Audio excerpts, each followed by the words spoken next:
కాకపోతే వాళ్లకు వీళ్ళు ఎక్కడ అప్పిస్తే అక్కడ మాత్రం అడ్డగోలుగా చేస్తున్నారు అనేది నా అభిప్రాయం. అందుకని నేను ముఖ్యమంత్రి గారి దృష్టికి తీసుకెళ్తాను. ఎందుకంటే రోజు వ్యాపారం చేసుకుంటే వాడు ఆ రోజు కష్టపడి సపోజ్ రోడ్డు మీద పొద్దున్న ఇడ్లీ బండి పెట్టుకుంటాడు. ఆ ఇడ్లీ రాత్రంతా కష్టపడి ఇడ్లీలు తయారు చేసుకొని పొద్దున్న రోడ్డు మీద వచ్చి పెట్టుకుంటే ఆ ఇడ్లీ బండి తీసి పడేస్తే వాడు ఆ రోజు ఏం తినాలి?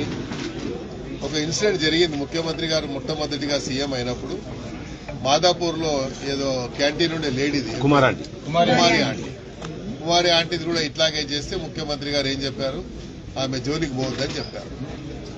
సో అలాగే ఇక్కడ కూడా ఎవరి దగ్గరికి జోలికి పోవద్దని మేము చెప్తున్నాం. ఎందుకంటే వాళ్ళు రోజు వ్యాపారం చేసుకునే వాళ్ళు. ఒకవేళ అలా పాలసీ కింద తీసుకుంటే సిటీ మొత్తంలో అయితే మీరు ముందు ఓల్డ్ సిటీ నుంచి మొదలు పెట్టండి. ఓల్డ్ సిటీలో ఎక్కడెక్కడ ఉన్నాయి అలా మీరు చేయండి. మీకేమి ఇబ్బందులు కలగకుంటే మా దగ్గర కూడా ఇబ్బంది లేకుండా నేనే చెప్తా కావాలి. కాబట్టి ఇది చేయొద్దని నేను చెప్తున్నాను. ఎందుకంటే దీనివల్ల ప్రభుత్వానికి చెడ్డ పేరు వస్తుంది.